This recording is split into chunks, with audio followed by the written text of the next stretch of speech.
Assalamualaikum warahmatullahi wabarakatuh. Perkenalkan, nama saya Dinda Dwi Nur Laila. Saya dari Universitas Muhammadiyah Sidoarjo, Fakultas Bisnis Hukum dan Ilmu Sosial, Prodi Akuntansi. Di sini saya akan menjelaskan sedikit pengertian mengenai apa itu COVID-19. Bagaimana gejala COVID-19? Bagaimana COVID-19 bisa menyebar?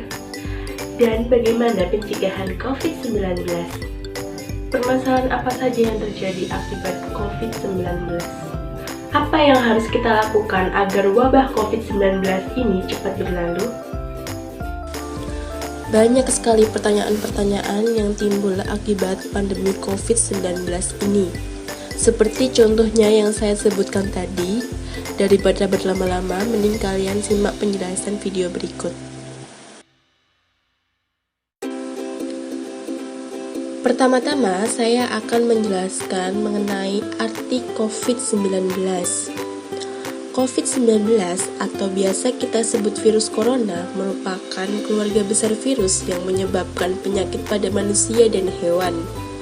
Pada manusia biasanya menyebabkan penyakit infeksi saluran pernapasan, mulai flu biasa hingga penyakit yang serius seperti Middle East Respiratory Syndrome atau MERS dan sindrom pernapasan akut berat atau Severe Acute Respiratory Syndrome atau SARS.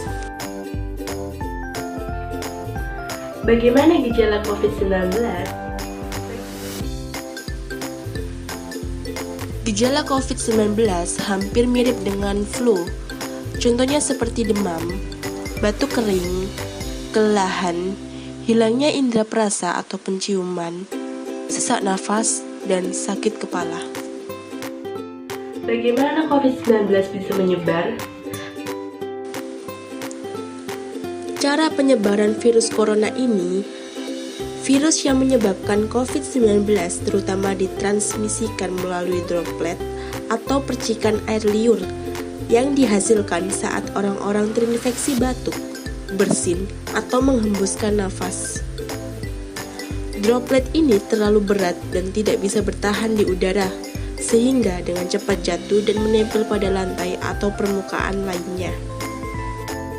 Dan bagaimana pencegahan COVID-19?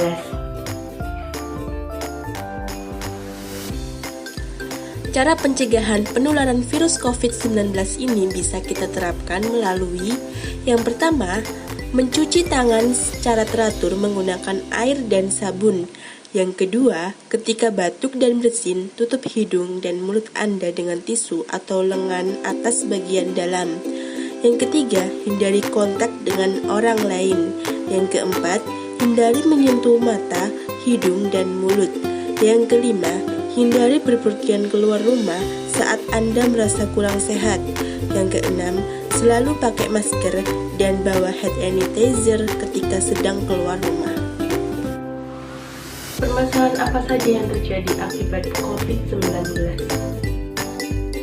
Akibat kasus COVID-19 ini, pemerintah Indonesia mulai melakukan berbagai kebijakan seperti mengeluarkan himbauan social distancing, mengeluarkan himbauan untuk work from home bagi pegawai, memberlakukan pembatasan wilayah, membangun rumah sakit khusus untuk penanganan COVID-19, dan lain-lain. Dengan adanya kebijakan pemerintah ini, serta situasi yang semakin genting, tentunya memberikan dampak bagi masyarakat, baik masyarakat menengah ke bawah hingga kalangan elit. Berbagai masalah sosial ekonomi muncul dan dampaknya langsung terasa oleh masyarakat.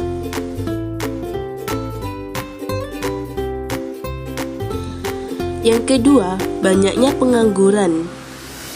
Pandemi virus corona atau COVID-19 menginfeksi berbagai lini kehidupan, mulai dari sektor kesehatan, ekonomi, bahkan sosial.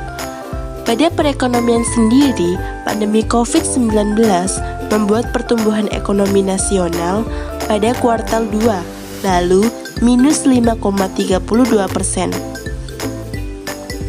Dari sektor ketenagaan kerjaan, misalnya, berimbas pada karyawan yang dirumahkan hingga pemutusan hubungan kerja atau PHK. Yang ketiga, banyak sekolah dan pabrik yang ditutup. Semenjak adanya COVID-19, banyak sekolah-sekolah yang ditutup. Tidak hanya sekolah, melainkan pabrik, kampus, dan lain-lain juga ditutup semenjak adanya COVID-19 ini.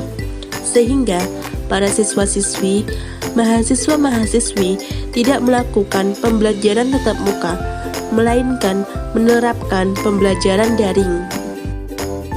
Apa yang harus kita lakukan agar wabah COVID-19 ini cepat berlalu? Agar wabah COVID-19 ini cepat berlalu, kita bisa menerapkan yang pertama, jaga jarak atau social distancing. Dengan kita jaga jarak atau menerapkan social distancing, kita sudah membantu sedikit agar wabah COVID-19 ini tidak menyebar luas. Yang kedua, mempromosikan gaya hidup higienis. Sejak wabah virus corona mulai dilaporkan terjadi di luar Cina, WHO berkeras menyarankan untuk jaga jarak, mencuci tangan secara rutin, dan gaya hidup higienis guna mencegah penyebaran virus. Gaya hidup higienis bisa diterapkan melalui pola makan yang teratur dengan makanan yang gizinya seimbang, berolahraga secara teratur, tidur yang cukup, dan yang terakhir hindari stres. Lantas, bentuk aksi nyata apa yang harus kita lakukan dalam menghadapi COVID-19 dalam menciptakan rasa keseimbangan, solidaritas, keteraturan, dan persatuan yang kuat agar wabah ini segera berlalu? Pemerintah telah menyatakan wabah virus corona sebagai bencana nasional. Maka, harus ada upaya gotong royong, sinergi sumber daya dan strategi dari semua komponen bangsa menghadapi rasa cemas yang dirasakan masyarakat internasional dan tentu masyarakat Indonesia. Apalagi dari hari ke hari, jumlah kasus positif COVID-19 terus meningkat signifikan. Catatan ini telah menimbulkan kepanikan dan silang pendapat yang ditimbulkan di luar konteks penanganan virus itu sendiri, bahkan menjadi komoditas politik dan ekonomi.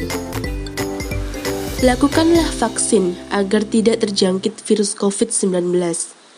Namun sayangnya, pelaksanaan vaksinasi belum disambut positif sepenuhnya oleh masyarakat Indonesia. Karena vaksin hesitansi yang masih banyak di kalangan masyarakat.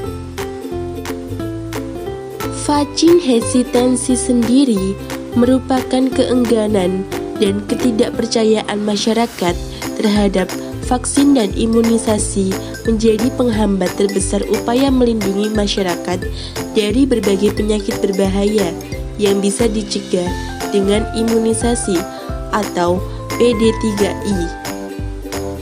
Vaksin hesitansi muncul dari banyaknya misinformasi dan informasi hoaks yang beredar dan meresahkan masyarakat terkait vaksinasi ini. Kita harus kecam oknum dari unsur manapun yang menjadikan bencana COVID-19 sebagai komoditas politik maupun komoditas ekonomi. Seperti yang dilakukan oleh oknum-oknum yang tidak memiliki empati kemanusiaan dan tidak memiliki tanggung jawab dengan memanfaatkan kepanikan masyarakat. Jadi, kita harus stop menyebarkan berita hoaks.